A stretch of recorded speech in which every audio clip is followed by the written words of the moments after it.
su amor por mí, oh su amor por mí. Libre soy en él, libre en verdad, soy hijo de Dios, sí lo soy. Buenos días, hermanos. Es una bendición estar aquí con ustedes esta mañana. Nuestro pastor Saúl tomó un día de descanso a hoy y pues yo tengo ahora el privilegio de compartir la palabra del Señor con ustedes. Hace 2 semanas, pastor Saúl cubrió capítulo 18, versículo 1 al 11. Y en nuestro estudio de hoy voy a cubrir versículos 12 al 27. Vimos en versículo 1 al 11 donde Jesús Iscariote traicionó a Jesús en el huerto de Getsemaní a medianoche. Judas llegó con una compañía de soldados junto con guardias de los sacerdotes y fariseos para arrestar a Jesús. Pero no lo arrestaron contra la voluntad de Jesús, sino Jesús permitió que lo arrestaran porque su hora había llegado. Esto ocurrió el viernes aproximadamente de 1 de la mañana a la 1:30 de la mañana. Ahora vamos a leer los versículos 12 al 27.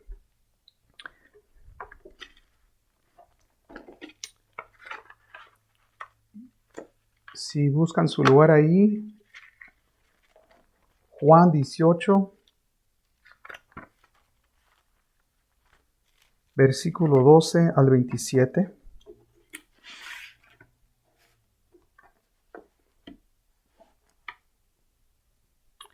Y voy a hacer una oración antes de leer la palabra de Dios. Padre Santo, Señor, te doy gracias por esta mañana, Señor, que tú me has permitido, Señor, venir ante tu presencia. Te pido, Padre bendito, que bendigas, Señor, tu palabra que vamos a estudiar esta mañana. Te pido, Señor, que abras nuestros corazones, Señor. Permitas, Señor, el entendimiento de tu palabra, Señor. Que cause, Señor, un cambio, Señor, en nuestros corazones. Señor, te pido que cualquier persona esta mañana que nos esté escuchando, Señor, te pido, Señor, que haga eso, Señor. Que abra su corazón a tu palabra esta mañana. Que pida a Él, Señor, con sinceridad, Señor, que tu palabra, Señor, sea bendición, Señor. Que tu palabra, Señor, sea plantada en cada corazón, Señor, para que crezca en cada persona. Te lo pido todo esto en el nombre de Cristo Jesús. Amén. Bueno, hermanos, dice la palabra de Dios, versículo 12. Entonces la compañía de soldados, el tribuno y los alguaciles de los judíos prendieron a Jesús y le ataron. Y le llevaron primeramente a Anás, porque era suegro de Caifás, que era sumo sacerdote aquel año. Era Caifás el que había dado el consejo a los judíos de que convenía que un solo hombre muriese por el pueblo. Versículo 15. Y seguían a Jesús Simón Pedro y otro discípulo, y este discípulo era conocido del sumo sacerdote, y entró con Jesús al patio del sumo sacerdote. Mas Pedro estaba fuera, a la puerta. Salió pues el discípulo que era conocido del sumo sacerdote, y habló a la portera, e hizo entrar a Pedro. Entonces la criada portera dijo a Pedro: ¿No eres tú también de los discípulos de este hombre? Dijo él: No lo soy. Y estaban en pie los siervos y los alguaciles que habían encendido un fuego, porque hacía frío, y se calentaban, y también con ellos estaba Pedro en pie calentándose. Versículo 19.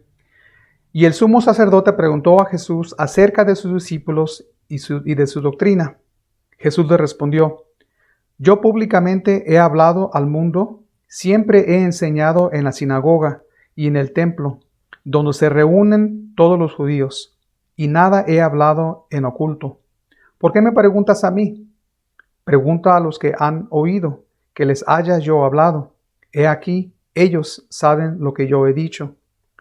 Cuando Jesús hubo dicho esto, uno de los alguaciles que estaba allí le dio una bofetada, diciendo, ¿así le respondes al sumo sacerdote? Jesús le respondió, si he hablado mal, testifica en qué está el mal, y si bien, ¿por qué me golpeas? Anás entonces lo envió atado a Caifás, el sumo sacerdote. Versículo 25. Estaba pues Pedro en pie, calentándose, y le dijeron, ¿no eres tú de sus discípulos? Él negó y dijo, no lo soy. Uno de los siervos del sumo sacerdote, pariente de aquel a quien Pedro había cortado la oreja, le dijo, ¿no te vi yo en el huerto con él? Negó Pedro otra vez y enseguida cantó el gallo.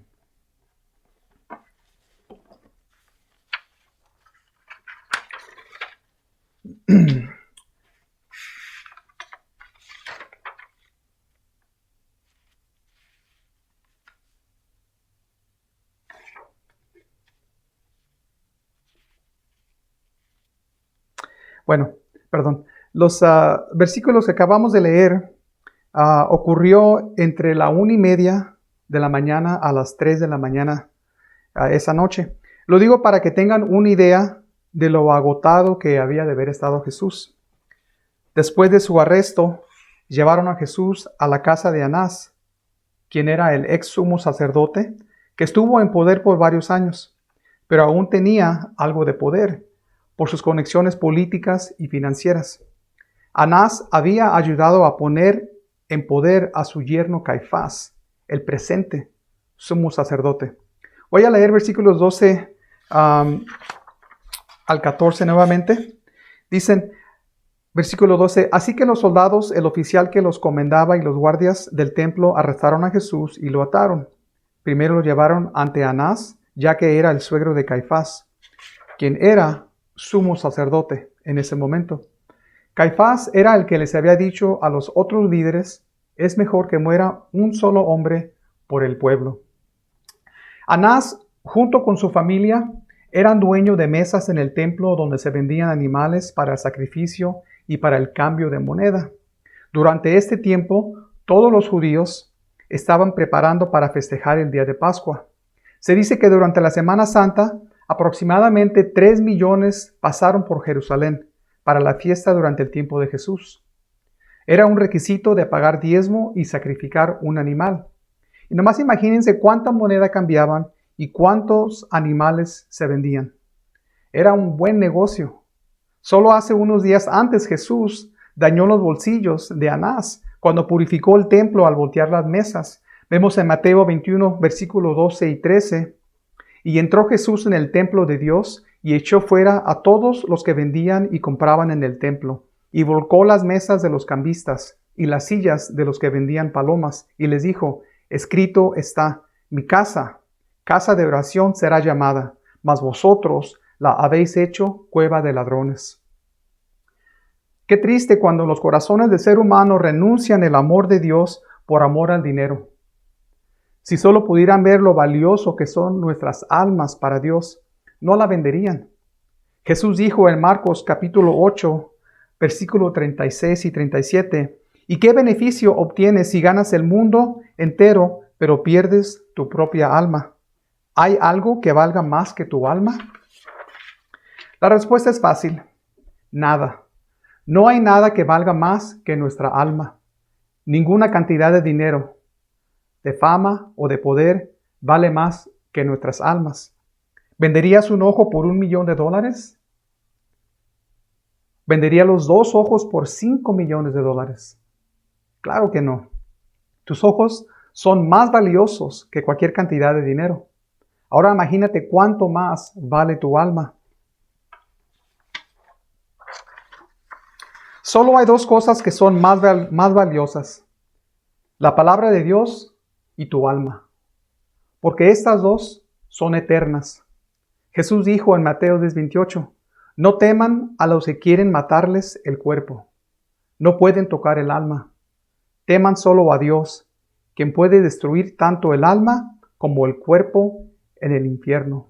Está hablando de juicio ahí. Y en Mateo 24:35 dice, el cielo y la tierra pasarán, pero mis palabras no pasarán. El diablo disfraza el pecado con cosas que solo traen felicidad temporalmente. El diablo es astuto y sabe cómo engañarnos. Si Jesús fue tentado, ¿crees que tú no eres o no serás tentado? El mundo parece tener todo lo que necesitamos para una vida completa y feliz, pero he ahí el engaño. Pablo nos dice en 1 de Timoteo, capítulo 6, versículos 9 y 10, pero los que viven con la ambición de hacerse ricos, caen en tentación y quedan atrapados por muchos deseos necios y dañinos que los hunden en la ruina y la destrucción. Pues el amor al dinero es la raíz de toda clase de mal, y algunas personas, en su intenso deseo por el dinero, se han desviado de la fe verdadera y se han causado muchas heridas dolorosas.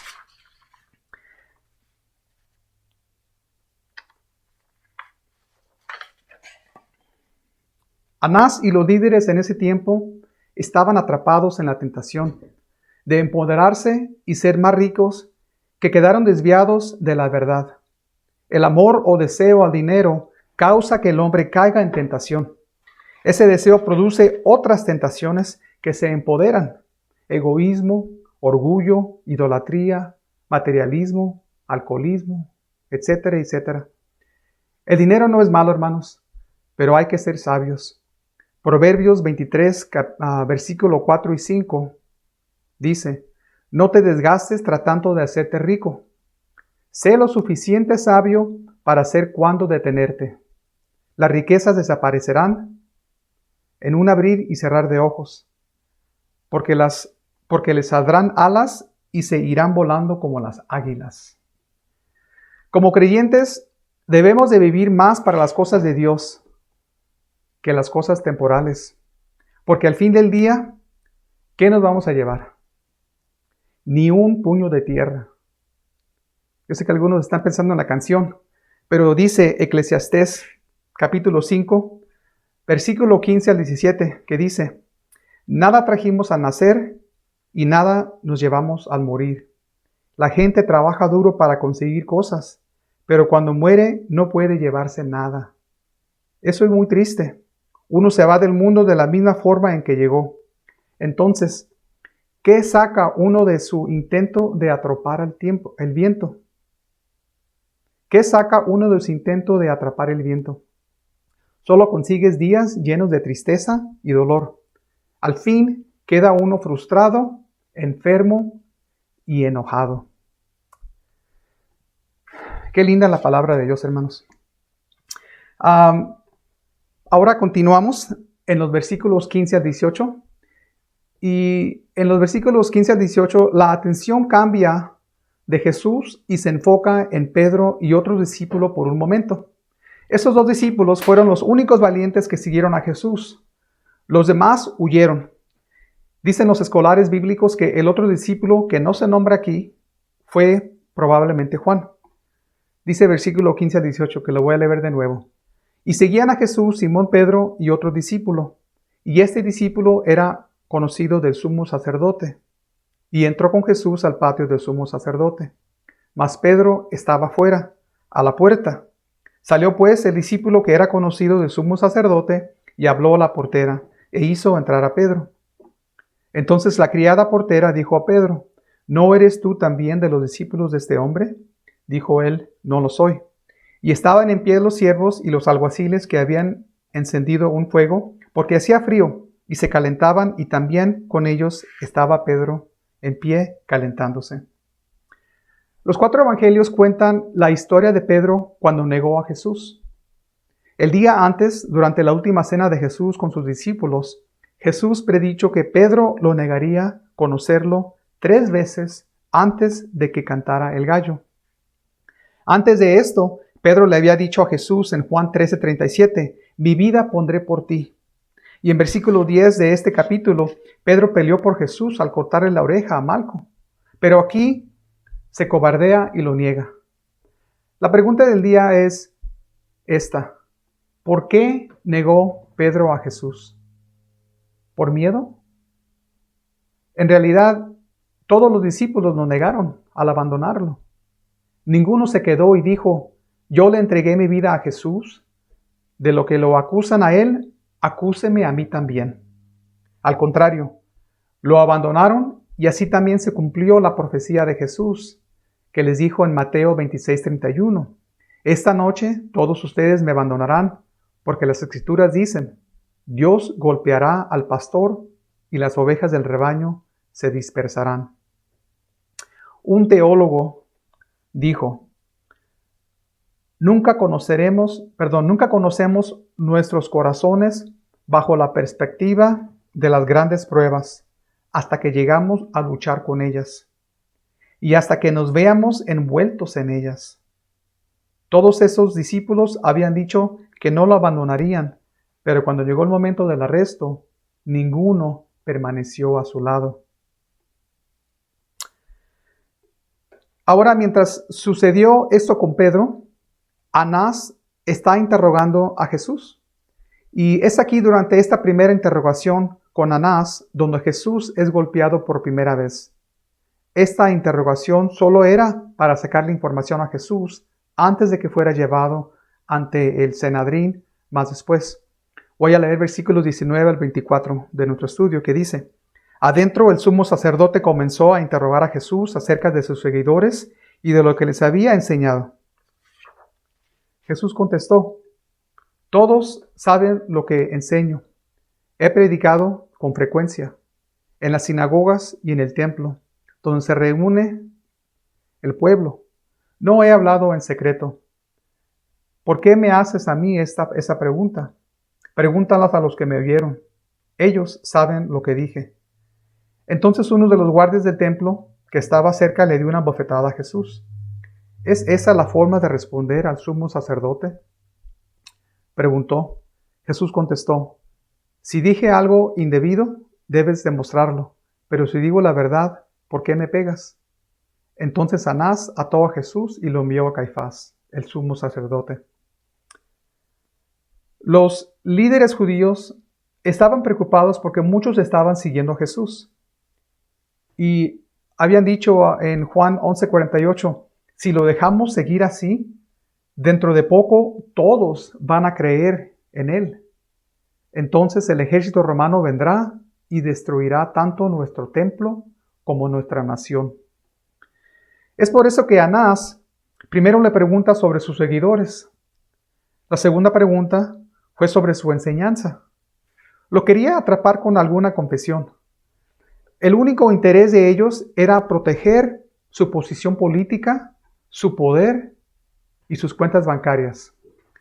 Pero Jesús conocía las leyes judías y sabía que este arresto no era legal. La ley judía dice en Deuteronomio capítulo 19, versículo 15, no se tomará en cuenta a un solo testigo contra ninguno en cualquier delito ni en cualquier pecado en relación con cualquiera ofensa cometida. Solo por el testimonio de 2 o 3 testigos se mantendrá la acusación. Por eso le contestó Jesús así. No negó nada, sino que le dijo que les preguntara a los testigos, sabiendo que no había ninguno presente. Al decir esto, el guardia lo golpeó, según para corregirlo. Los fariseos y los saduceos nunca llegaron de acuerdo con alguna acusación específica contra Jesús. Por eso Jesús le dice al guardia, si he dicho algo mal, dímelo. Pero si digo la verdad, ¿por qué me pegas? Jesús les habló a la conciencia de ellos. ¿Qué mal he dicho? Y si digo la verdad, ¿por qué me pegas? Pero Anás no quiso decir ni escuchar nada más, y lo mandó con Caifás. ¿Qué no es así con muchos del mundo? No quieren ni escuchar el nombre de Jesús. Dice que porque se ofenden. Pero pienso yo que es por su conciencia. Saben que están en malos caminos y no quieren oír la verdad de Jesús. Anás pudo haberlo dejado libre si le hubiera contestado con la verdad de Jesús. Pero su conciencia, sus pecados lo impidió. Su amor al dinero lo tenía atrapado. Anás, quien fue conocido como un sumo sacerdote, rechazó la verdad del verdadero sumo sacerdote Jesús. Bueno, este es el último encuentro con los judíos que Juan comparte en este libro. No cubre lo que aconteció frente a la interrogación con Caifás, como los otros evangelios los detallan en Mateo, Marcos y Lucas. Y no voy a enfocarme en esto, porque quiero tomar más tiempo en los últimos versículos de nuestro estudio, que son versículos 25 al 27, que dicen: Mientras tanto, como Simón Pedro seguía de pie junto a la fogata calentándose, volvieron a preguntarle: ¿No eres tú uno de sus discípulos? No lo soy, negó Pedro. Pero uno de los esclavos del sumo sacerdote, pariente del hombre al que Pedro le había cortado la oreja, preguntó: ¿No te vi en el huerto de olivos con Jesús? Una vez más, Pedro lo negó, y enseguida cantó un gallo. Lucas agrega lo que sucedió después que cantó el gallo, en Lucas 22, versículos 61 y 62, que dice: Entonces, vuelto el Señor, miró a Pedro, y Pedro se acordó de la palabra del Señor que le había dicho: Antes que el gallo cante, me negarás 3 veces. Y Pedro, saliendo fuera, lloró amargamente. Pedro nunca se imaginó que él pudiera haber negado a Jesús, mucho menos 3 veces. En Mateo 14 vemos que Pedro caminó sobre el mar. En Mateo 16 el Espíritu Santo le reveló a Pedro que Jesús era el Cristo, el Hijo del Dios viviente. En Lucas 22 Pedro le dijo a Jesús: Señor, estoy dispuesto a ir a prisión contigo y aún morir contigo. Y al principio de esos capítulos se echa encima el ejército romano y le mocha la oreja a Malco. Pedro amaba a Jesús. Tenía gran fe. Recibió entendimiento del Espíritu Santo y era muy valiente. Pero negar a Jesús 3 veces, ¿qué pasó? Aparte de miedo, pienso que él, como muchos de nosotros, llegan momentos cuando nos sentimos seguros y fuertes en nuestra fe. Mi vida pondré por ti, le dijo Pedro a Jesús. Estaba seguro que lo podía hacer, pero su confianza en sí mismo no lo pudo sostener, y cuando menos lo pensó, se acobardó y pecó. El rey más sabio del mundo dijo en Proverbios capítulo 16, versículo 18: El orgullo va delante de la destrucción y la arrogancia antes de la caída. Y Pablo nos dice en 1 Corintios capítulo 10, versículo 12: Si ustedes piensan que están firmes, tengan cuidado de no caer. Hay momentos que estamos tan seguros de nuestra fe que confiamos más en nuestra fe de yo que en Jesús. Yo nunca negaría a Jesús. Yo nunca pecaría como Él. Yo y yo. Quizás no lo diríamos de esa manera, pero entra una forma de orgullo cuando juzgamos injustamente o cuando nos aferramos a que nosotros tenemos la razón. No por nada la palabra de Dios habla del orgullo o una forma de orgullo desde Génesis a Apocalipsis. Precisamente fue por eso que Dios arrojó a Lucifer del cielo. En Ezequiel 28, versículo 17, dice: A causa de tu hermosura te llenaste de orgullo. A causa de tu esplendor corrompiste tu sabiduría. Por eso te arrojé por tierra y delante de los reyes te expuse al ridículo. Si un poderoso ángel guardián cayó en orgullo, ¿quiénes somos nosotros? Hermanos, permítanme decirles que es necesario humillarnos ante Dios. Lo digo porque el propósito de nuestras vidas en este lado del cielo, aparte de adorar y alabar a Dios, nuestro Creador, también es de seguir a Jesús, nuestro Salvador, de seguir su ejemplo. Jesús mismo se humilló. Miren en Filipenses capítulo 2, versículos 5 al 8, que dice: Tengan la misma actitud que tuvo Cristo Jesús. Aunque era Dios, no consideró que el ser igual a Dios fuera algo a lo cual aferrarse. En cambio, renunció a sus privilegios divinos, adoptó la humilde posición de un esclavo y nació como un ser humano. Cuando apareció en forma de hombre, se humilló a sí mismo en obediencia a Dios y murió en una cruz como morían los criminales. Es importante reconocer que aparte de Jesús y de la gracia de Dios, no somos nada. Todo lo que somos y tenemos viene de la bondad de Dios. Este estudio me recuerda de una vez en mi vida cuando yo también confié en mí mismo. Me orgullecí en mi propia fe. Pequé ante Dios y viví un tiempo parte de sus caminos. Todavía recuerdo el momento. No tenía paz en mi vida, pero Dios en su grande misericordia me restauró.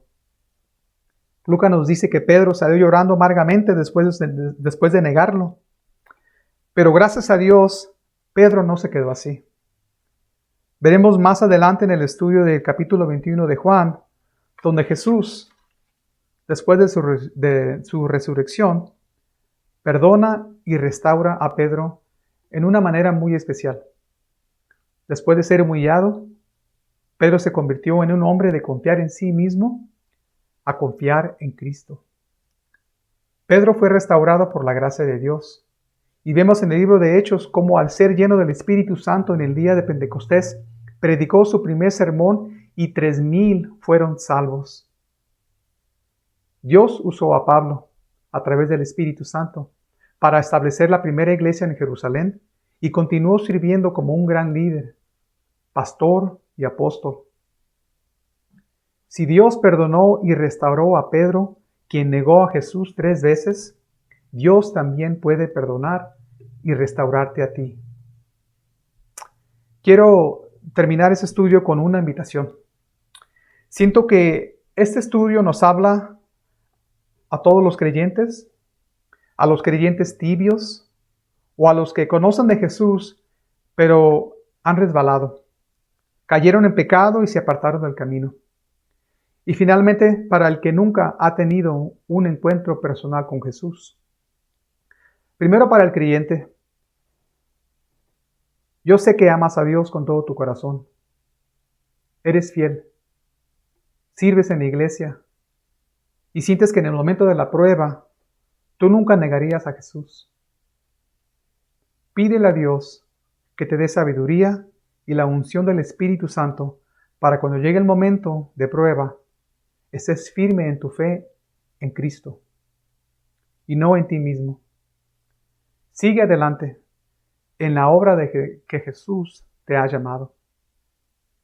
Para los cristianos tibios, los cristianos part-time, que en el domingo van a la iglesia con su Biblia en la mano, hablan el mismo idioma de cristianismo y actúan como todos los demás cristianos. Pero el resto de la semana, los otros 6 días, se olvidan de las cosas de Dios. No tienen una relación personal diaria con Jesús.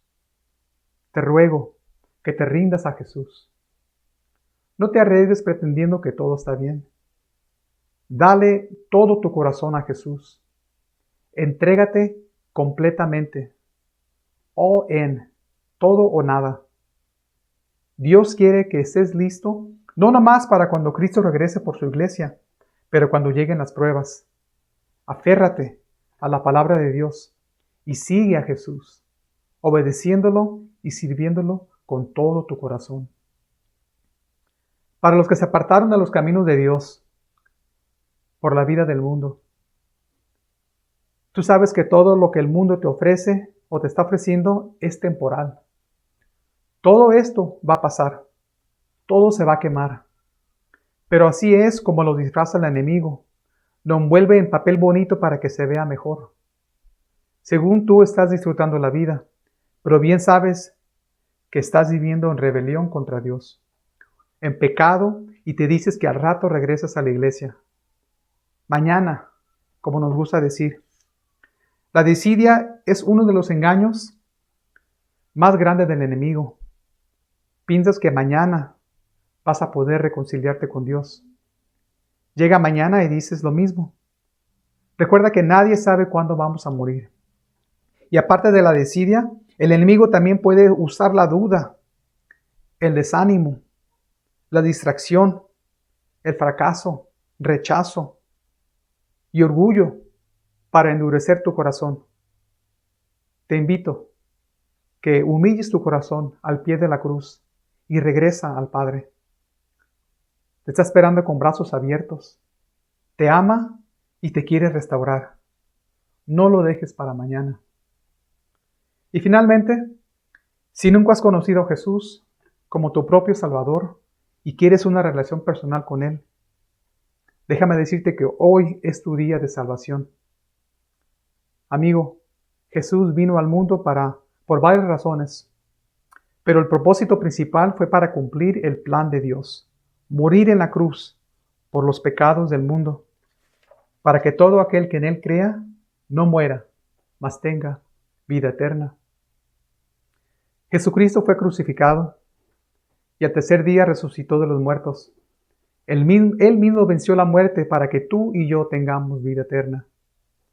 Si crees en esto, en un momento te voy a pedir que ores conmigo. Y bueno, hermanos, ese es el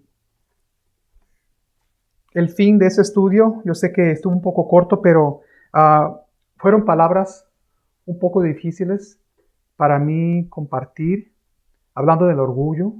Pero hermanos, les quiero decir que yo lo recibo esto primeramente en mi vida. Dios me habló a mí en varias maneras y les pido que les haya hablado a ustedes también. Vamos a orar antes de terminar este estudio. Acompáñenme, por favor. Padre Santo, te doy gracias, Señor, por tu palabra, que, Señor, nos permite ver, Señor, nosotros mismos cómo somos, Señor. Somos débiles, Señor, y ante ti, Señor, no somos nada, Padre Santo. Te necesitamos en nuestras vidas, Señor. Y es por eso que, Señor, esto es tan importante, Padre bendito, ver, Señor, las cosas que sucedieron en las vidas de otras personas en la Biblia. Y no es porque me dé gusto, Señor, pero Señor, me da consuelo, Señor, saber que aún, Señor, esas personas grandes de gran fe, Señor, como Pedro, ellos, Señor, pecaron, cayeron, Señor, pero tú los restauraste, Señor. Igualmente, Señor, yo, Señor, tengo fe en ti, Señor, de que cualquier hermano esta mañana que esté escuchando, que haya caído en pecado, Señor, yo sé que tú lo puedes restaurar. Y, Señor, esto es mi oración esta mañana, Señor, de que primeramente a los que somos creyentes, Señor, que estamos seguros, Señor, en nuestra fe en ti, Señor, te pido que nos cuides, Señor, del enemigo. Cuídanos, Señor, de esos falsos pensamientos que el enemigo, Señor, siempre quiere poner en nuestras mentes. Te pido, Señor, que nos fortalezcas, Señor, de diario, como a buscar de tu palabra, Señor, y en oración. Cuida, Señor, a tu pueblo, Señor. Y te pido también, Señor, por las personas que son tibias, esas personas que ni calientes ni frías, como dice tu palabra. Señor, te pido que, Señor, tu palabra, Señor, les toque sus corazones, Señor, sus conciencias también, Señor. Que ellos reconozcan, Señor, que no podemos servir a dos dioses. No podemos servirte a ti y también servir al Dios del mundo. Señor, te pido que, Señor, ellos puedan entender, Señor, la necesidad, Señor, y la importancia, Señor, de regresar, Señor, a ti, de entregarnos a ti completamente. Te pido, Padre bendito, que les des, Señor, a ellos el entendimiento, las fuerzas, Señor, para, Señor, dejar todo lo que no es de ti, Señor, y enfocarse, Señor, en lo que es de ti, Padre Santo, lo que es la palabra, Señor. Te pido también, Señor, por los que han caído en pecado, Señor.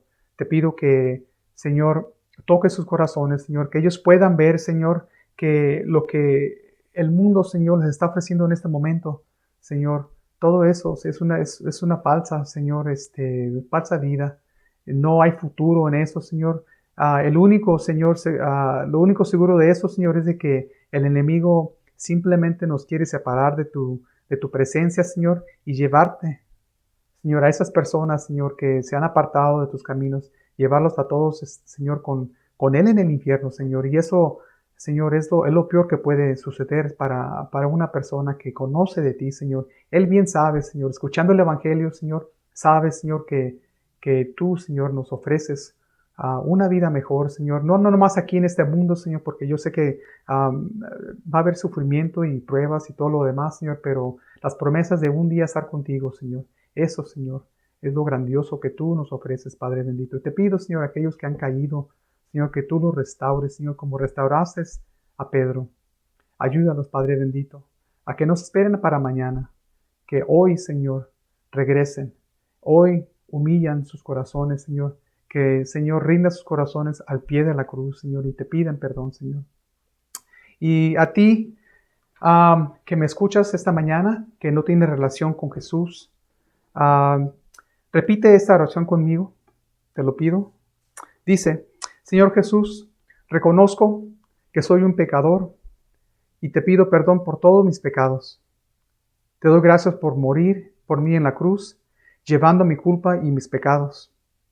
Te pido, Jesús, que entres en mi corazón como mi Señor, como mi Rey y Salvador. Decido seguirte y obedecerte hoy en adelante. Te pido esto en el nombre de Jesús. Amén. Si oraste con corazón sincero, Dios te escuchó y ha perdonado tus pecados. Eres un hijo de Dios y ahora tienes la esperanza de vida eterna en el cielo. Y bienvenido a la familia de Dios. Y bueno, hermano, pues con esto concluimos el estudio de esta mañana. Que Dios los bendiga y que Dios los guarde. Fue tu cruz la que me salvó, me rescató.